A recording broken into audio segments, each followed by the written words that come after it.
Two great mysteries dominate our lives: love and money. What is love is a question that has been endlessly explored in stories, songs, books, movies, and television.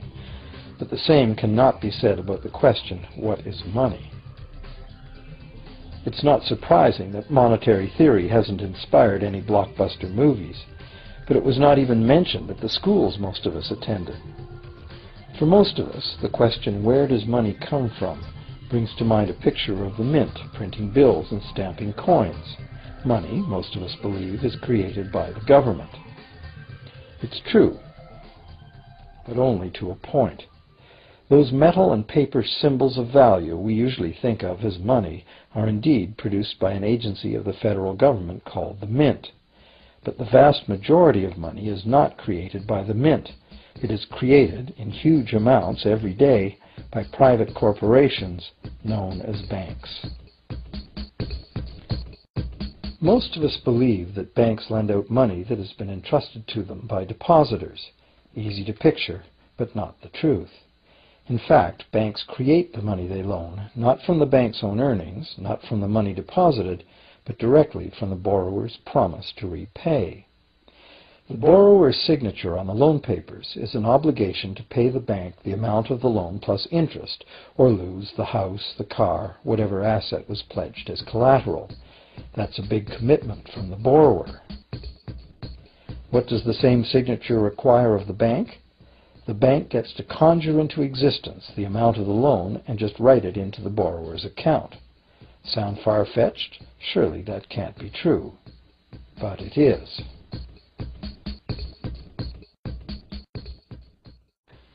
To demonstrate how this miracle of modern banking came about, consider this simple story: the goldsmith's tale. Once upon various times, pretty much anything was used as money. It just had to be portable, and enough people had to have faith that it could later be exchanged for things of real value, like food, clothing, and shelter. Shells, cocoa beans, pretty stones, even feathers have been used as money. Gold and silver were attractive, soft, and easy to work with, so some cultures became expert with these metals. Goldsmiths made trade much easier by casting coins, standardized units of these metals whose weight and purity was certified. Well, to protect his gold, the goldsmith needed a vault, and soon his fellow townsmen were knocking on his door, wanting to rent space to safeguard their own coins and valuables. Before long, the goldsmith was renting every shelf in the vault and earning a small income from his vault rental business. Years went by, and the goldsmith made an astute observation. Depositors rarely came in to remove their actual physical gold, and they never all came in at once. That was because the claim checks the goldsmith had written as receipts for the gold were being traded in the marketplace as if they were the gold itself. This paper money was far more convenient than heavy coins, and amounts could simply be written instead of laboriously counted one by one for each transaction. Meanwhile, the goldsmith had another business. He lent out his gold, charging interest. When his convenient claim check money came into acceptance, borrowers began asking for their loans in the form of these claim checks instead of the actual metal. As industry expanded, more and more people asked the goldsmith for loans. This gave the goldsmith an even better idea. He knew that very few of his depositors ever removed their actual gold, so the goldsmith figured he could easily get away with lending out claim checks against his depositors' gold, in addition to his own. As long as the loans were repaid, his depositors would be none the wiser and no worse off. And the goldsmith, now more banker than artisan, would make a far greater profit than he could by lending only his own gold. For years, the goldsmith secretly enjoyed a good income from the interest earned on everybody else's deposits. Now a prominent lender, he grew steadily richer than his fellow townsmen, and he flaunted it. Suspicions grew that he was spending his depositors' money. His depositors got together and threatened withdrawal of their gold if the goldsmith didn't come clean about his newfound wealth. Contrary to what one might expect, this did not turn out to be a disaster for the goldsmith. Despite the duplicity inherent in his scheme, his idea did work. The depositors had not lost anything. Their gold was all safe in the goldsmith's vault. Well, rather than taking back their gold, the depositors demanded that the goldsmith, now their banker, cut them in by paying them a share of the interest. And that was the beginning of banking. The banker paid a low interest rate on deposits of other people's money that he then loaned out at a higher interest. The difference covered the bank's cost of operation and its profit. The logic of this system was simple, and it seemed like a reasonable way to satisfy the demand for credit. However, this is not the way banking works today. Our goldsmith banker was not content with the income remaining after sharing the interest earnings with his depositors, and the demand for credit was growing fast as Europeans spread out across the world. But his loans were limited by the amount of gold his depositors had in his vault. That's when he got an even bolder idea. Since no one but himself knew what was actually in his vaults, he could lend out claim checks on gold that wasn't even there. As long as all the claim check holders didn't come to the vault at the same time and demand real gold, how would anyone find out? This new scheme worked very well, and the banker became enormously wealthy on the interest paid on gold that did not exist. The idea that the banker would just create money out of nothing was too outrageous to believe, so for a long time the thought did not occur to people. But the power to just invent money went to the banker's head, as you can well imagine. In time, the magnitude of the banker's loans and his ostentatious wealth did trigger suspicions once again. Some borrowers started to demand real gold instead of paper representations. Rumors spread. Suddenly, several wealthy depositors showed up to remove their gold. The game was up. A sea of claim check holders flooded the street outside the closed doors of the bank. Alas, the banker did not have enough gold and silver to redeem all the paper he had put into their hands. This is called a run on the bank, and it is what every banker dreads. This phenomenon of a run on the bank ruined individual banks and, not surprisingly, damaged public confidence in all bankers. It would have been straightforward to outlaw the practice of creating money from nothing. But the large volumes of credit the bankers were offering had become essential to the success of European commercial expansion. So instead, the practice was legalized and regulated. Bankers agreed to abide by limits on the amount of fictional loan money that could be lent out. The limit would still be a number much larger than the actual value of gold and silver in the vault. Quite often the ratio was 9 fictional dollars to 1 actual dollar in gold. These regulations were enforced by surprise inspections. It was also arranged that, in the event of a run, central banks would support local banks with emergency infusions of gold. Only if there were runs on a lot of banks simultaneously would the banker's credit bubble burst and the system come crashing down.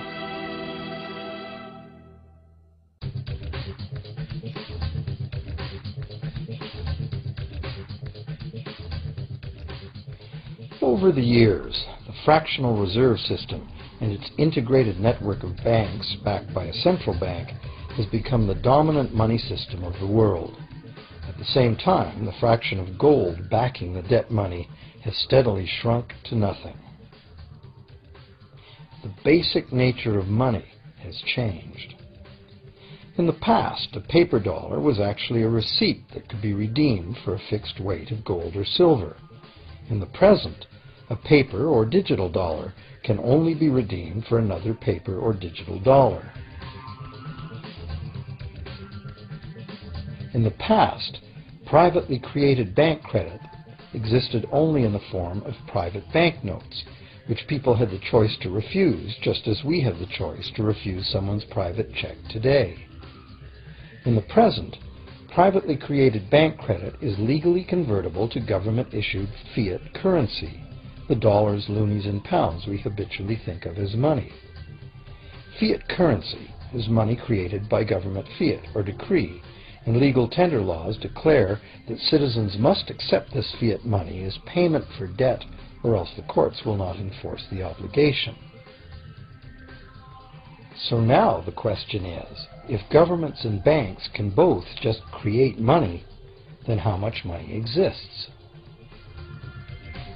In the past, the total amount of money in existence was limited to the actual physical quantities of whatever commodity was in use as money. For example, in order for new gold or silver money to be created, more gold or silver had to be found and dug out of the ground. In the present, money is literally created as debt. New money is created whenever anyone takes a loan from the bank. As a result, the total amount of money that can be created has only one real limit: the total level of debt.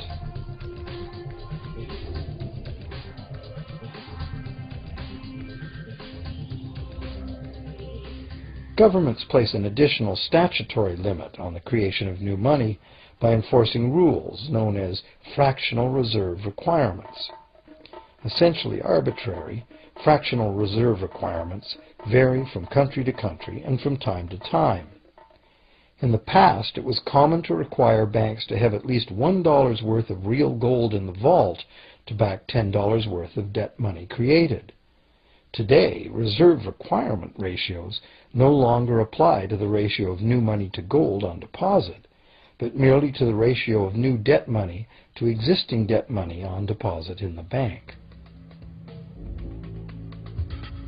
Today, a bank's reserves consist of two things: the amount of government-issued cash or equivalent that the bank has deposited with the central bank, plus the amount of already existing debt money the bank has on deposit. To illustrate this in a simple way, let's imagine that a new bank has just started up and has no depositors yet. However, the bank's investors have made a reserve deposit of $1,111.12 of existing cash money at the central bank. The required reserve ratio is 9-to-1. Step 1. The doors open and the new bank welcomes its first loan customer. He needs $10,000 to buy a car.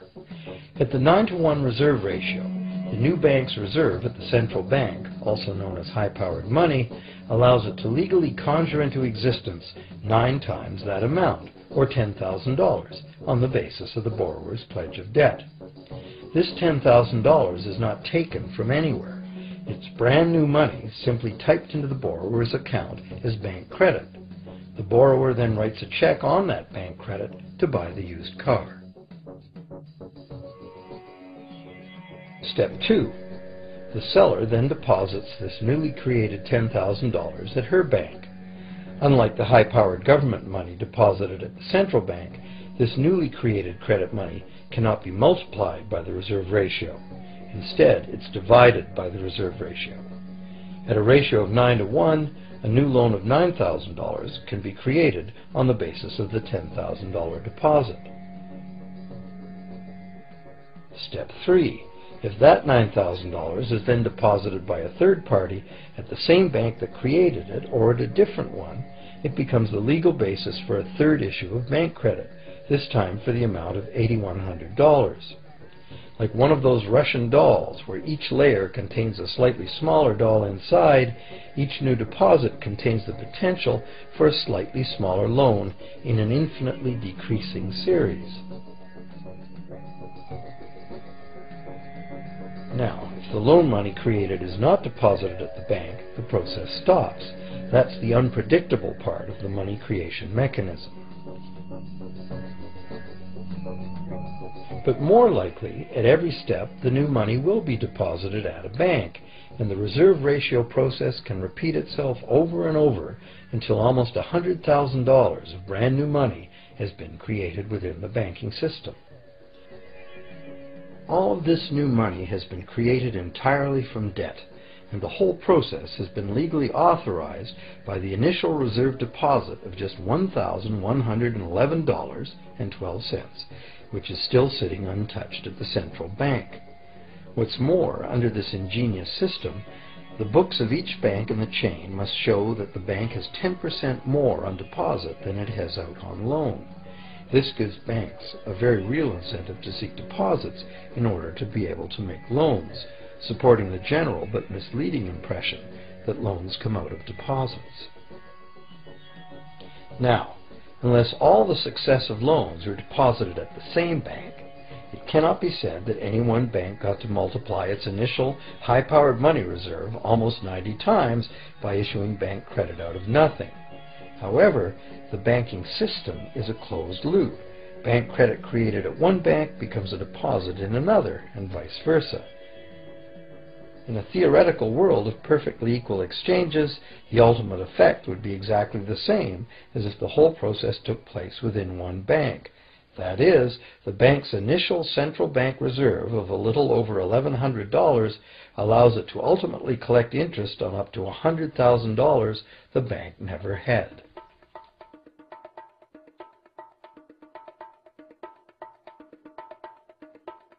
If that sounds ridiculous, try this.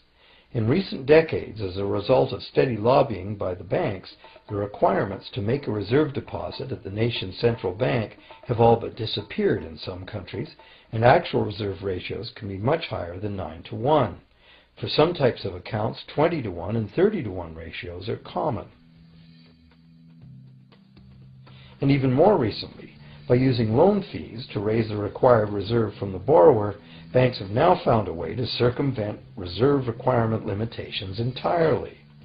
So, while the rules are complex, the common sense reality is actually quite simple. Banks can create as much money as we can borrow.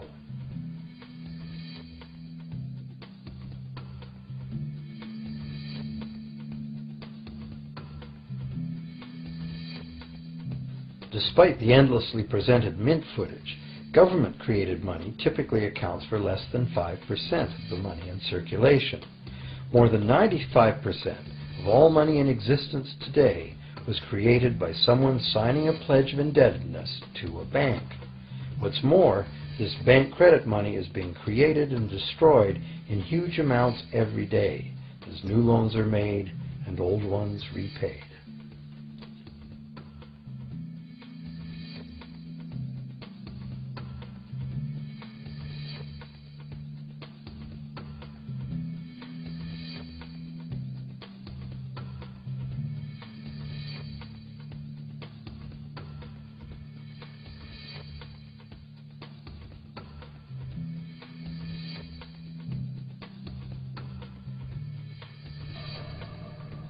Banks can only practice this money system with the active cooperation of government.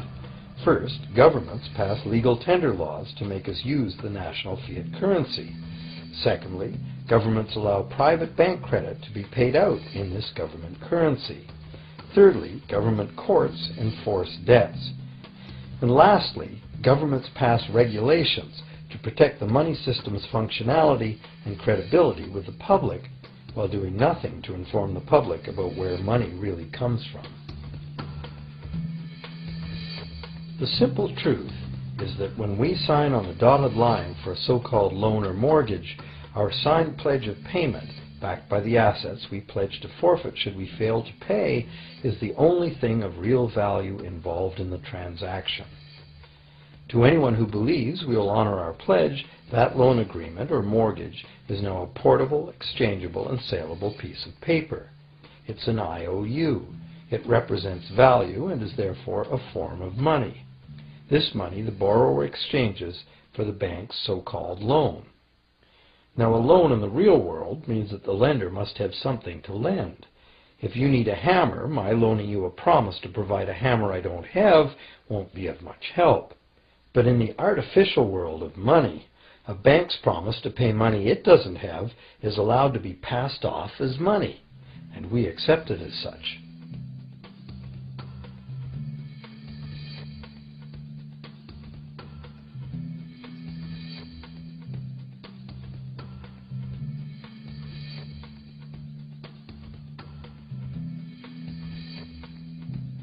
Once the borrower signs the pledge of debt, the bank then balances the transaction by creating, with a few keystrokes on a computer, a matching debt of the bank to the borrower. From the borrower's point of view, this becomes loan money in his or her account, and because the government allows this debt of the bank to the borrower to be converted to government fiat currency, everyone has to accept it as money. Again, the basic truth is very simple. Without the document the borrower signed, the banker would have nothing to lend. Have you ever wondered how everyone, governments, corporations, small businesses, families, can all be in debt at the same time and for such astronomical amounts? Have you ever questioned how there can be that much money out there to lend? Now you know. There isn't. Banks do not lend money. They simply create it from debt. And as debt is potentially unlimited, so is the supply of money. And as it turns out, the opposite situation is also true. Isn't it astounding that despite the incredible wealth of resources, innovation, and productivity that surrounds us, almost all of us, from governments to companies to individuals, are heavily in debt to bankers? If only people would stop and think, how can that be? How can it be that the people who actually produce all the real wealth in the world are in debt to those who merely lend out the money that represents the wealth? Even more amazing is that once we realize that money really is debt, we realize that if there was no debt, there'd be no money.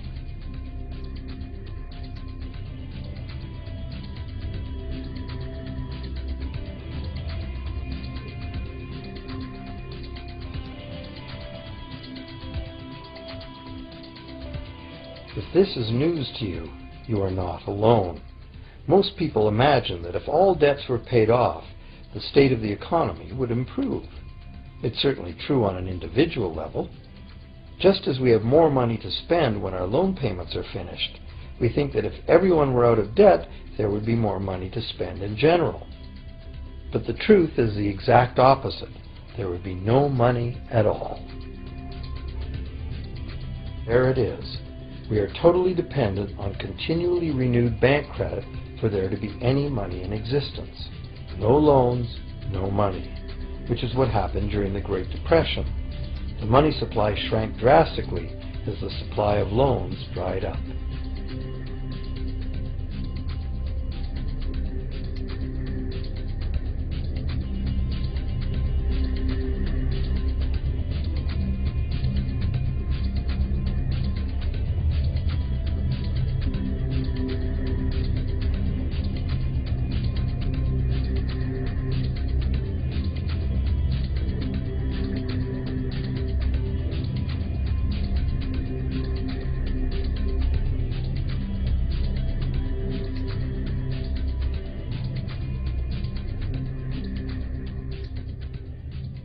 And that's not all.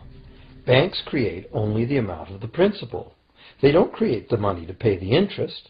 Where is that supposed to come from?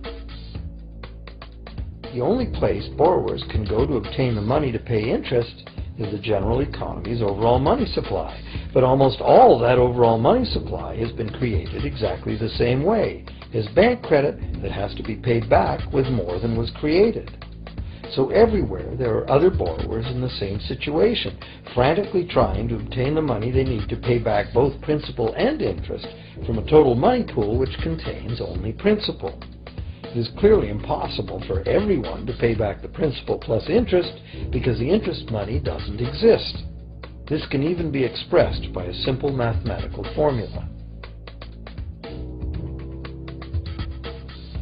The big problem here is that for long-term loans, such as mortgages and government debt, the total interest far exceeds the principal.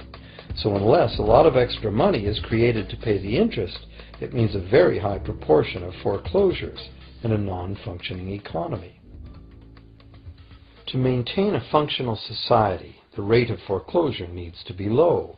And so, to accomplish this, more and more new debt money has to be created to satisfy today's demands for money to service the previous debt. But of course, this just makes the total debt bigger, and that means more interest must ultimately be paid, resulting in an ever-escalating and inescapable spiral of mounting indebtedness.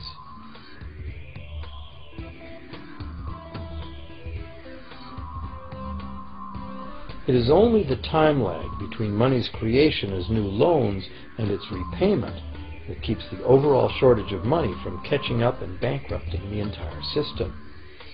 However, as the bank's insatiable credit monster gets bigger and bigger, the need to create more and more debt money to feed it becomes increasingly urgent. Why are interest rates so low? Why do we get unsolicited credit cards in the mail? Why is the U.S. government spending faster than ever? Could it be to stave off collapse of the entire monetary system? A rational person has to ask, can this really go on forever? Isn't a collapse inevitable?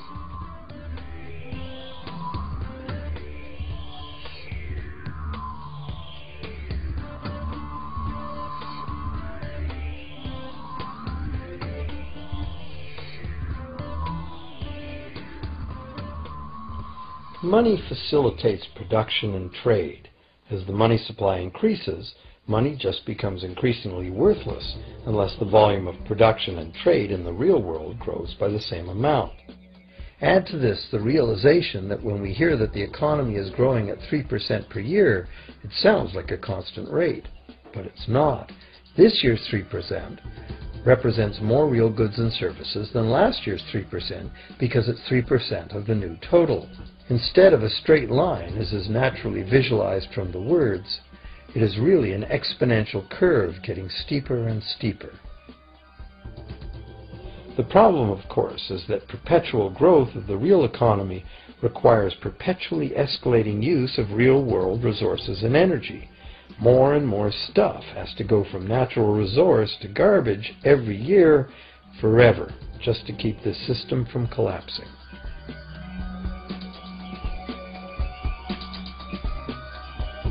What can we do about this downright scary situation? For one thing, we need a very different concept of money. It's time more people asked themselves and their governments 4 simple questions. Around the world, governments borrow money at interest from private banks. Government debt is a major component of total debt, and servicing that debt takes a big chunk of our taxes. Now we know that banks simply create the money they lend, and that governments have given them permission to do this. So the first question is, why do governments choose to borrow money from private banks at interest when government could create all the interest-free money it needs itself? And the second big question is, why create money as debt at all? Why not create money that circulates permanently and doesn't have to be perpetually re-borrowed at interest in order to exist? The third question, how can a money system that can only function with perpetually accelerating growth be used to build a sustainable economy? Isn't it logical that perpetually accelerating growth and sustainability are incompatible? And finally, what is it about our current system that makes it totally dependent on perpetual growth? What needs to be changed to allow the creation of a sustainable economy? At one time, charging any interest on a loan was called usury and was subject to severe penalties, including death. Every major religion forbade usury. Most of the arguments made against the practice were moral. It was held that money's only legitimate purpose was to facilitate the exchange of real goods and services. Any form of making money from simply having money was regarded as the act of a parasite or of a thief.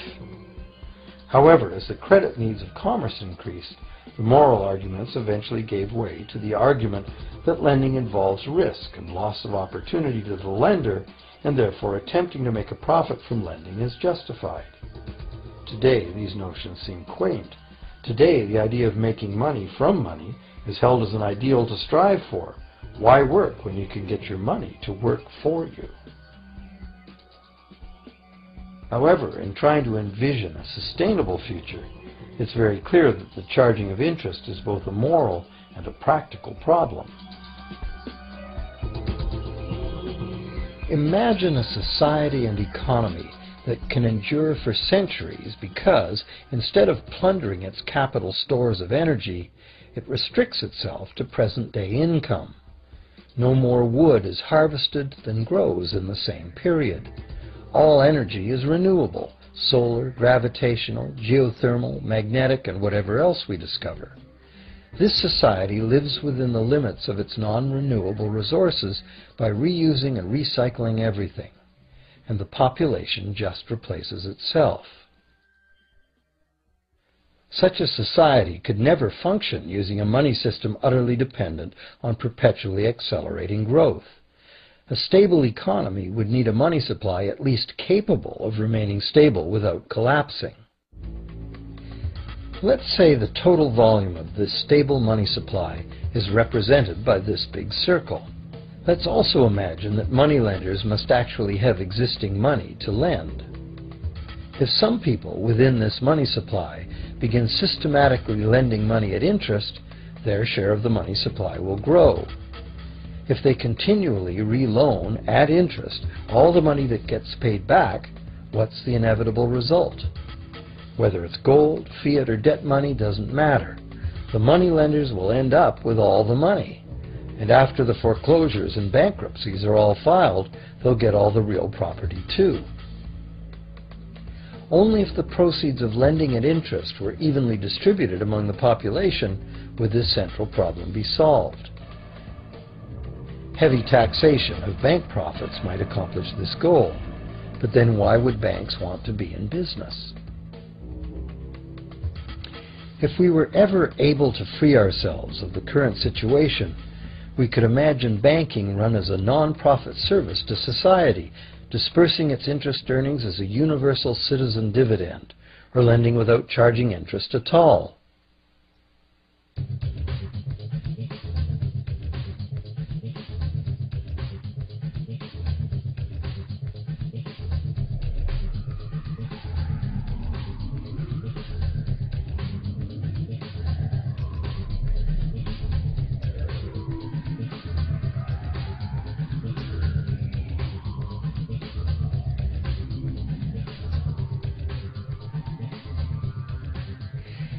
If it is the fundamental nature of the system that causes the problems, tinkering with the system cannot ever solve those problems.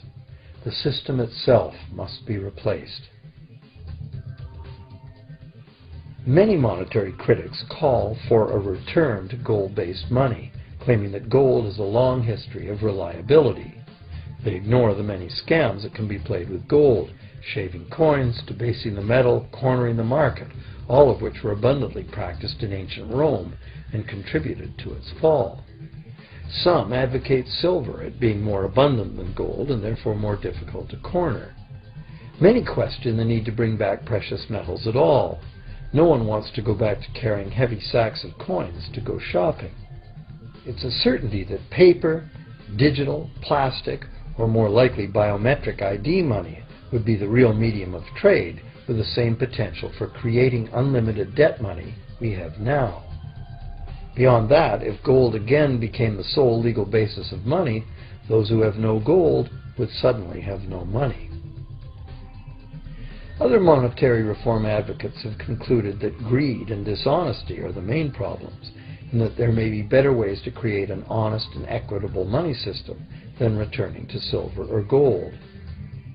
Inventive minds have proposed a variety of alternate ways to create money.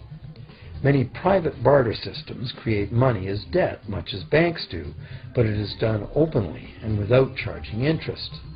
An example is a barter system in which debt is expressed as pledges of hours of work, all work being valued equally at a dollar figure that then allows hours to be equated with the dollar price of goods. This kind of money system can be set up by anyone who can devise a way to do the accounting and find willing and trustworthy participants. Setting up a local barter money system, even if it were little used now, would be prudent emergency planning for any community. Monetary reform, like electoral reform, is a big topic, and one that requires a willingness to change and to think outside the box. Monetary reform, again, like electoral reform, will not come easily, because the enormously powerful interests that benefit from the existing system will do their utmost to maintain their advantage. Now that we've seen that money is just an idea, and that in reality money can be whatever we make it, here's one very simple alternative monetary concept to consider. This model is based on systems that have worked in the past, in England and America, systems that were undermined and destroyed by the goldsmith bankers and their fractional reserve system.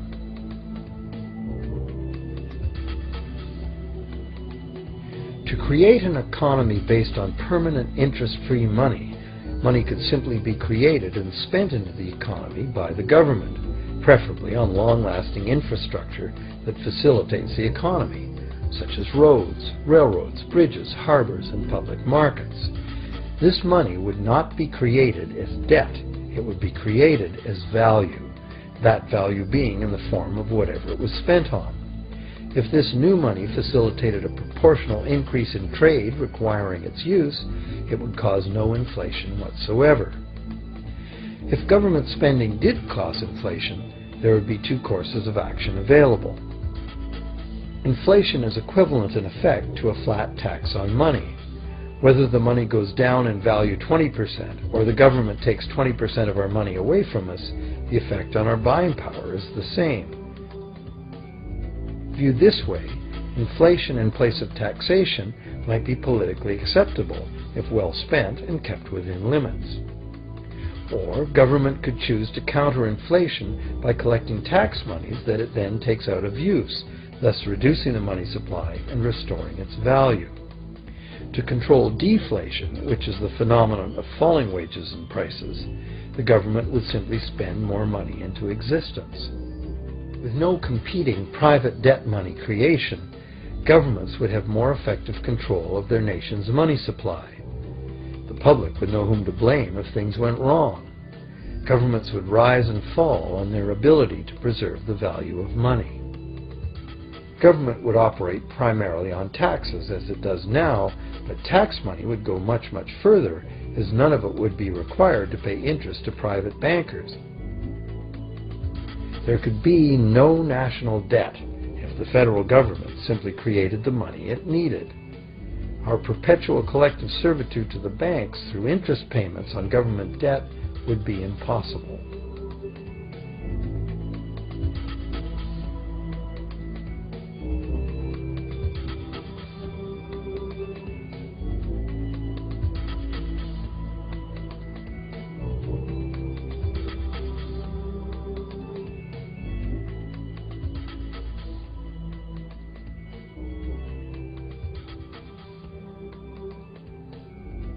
What we have been taught to believe is democracy and freedom has become in reality an ingenious and invisible form of economic dictatorship. As long as our entire society remains utterly dependent on bank credit for its supply of money, bankers will be in the position to make the decisions on who gets the money they need and who doesn't.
Few people are aware today that the history of the United States since the Revolution in 1776 has been, in large part, the story of an epic struggle to get free and stay free of control by the European international banks. This struggle was finally lost in 1913 when President Woodrow Wilson signed into effect the Federal Reserve Act, putting the international banking cartel in charge of creating America's money.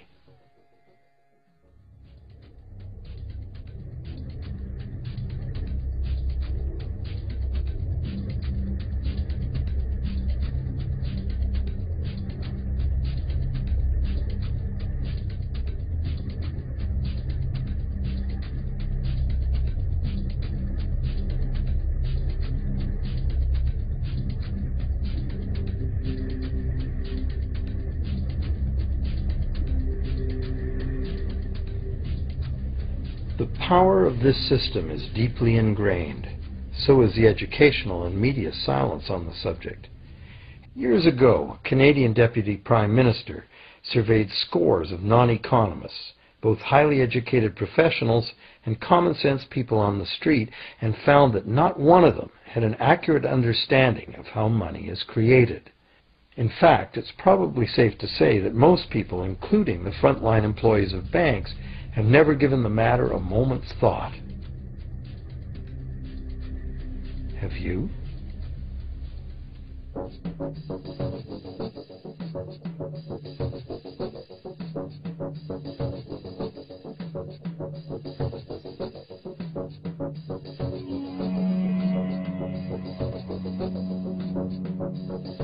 The modern money-as-debt system was born a little over 300 years ago, when the first Bank of England was set up with a royal charter for fractional lending of gold receipts at a modest ratio of 2 to 1. That modest ratio was just the proverbial foot in the door. The system is now worldwide, creates virtually unlimited amounts of money out of thin air, and has almost everyone on the planet chained to a perpetually growing debt that can never be paid off.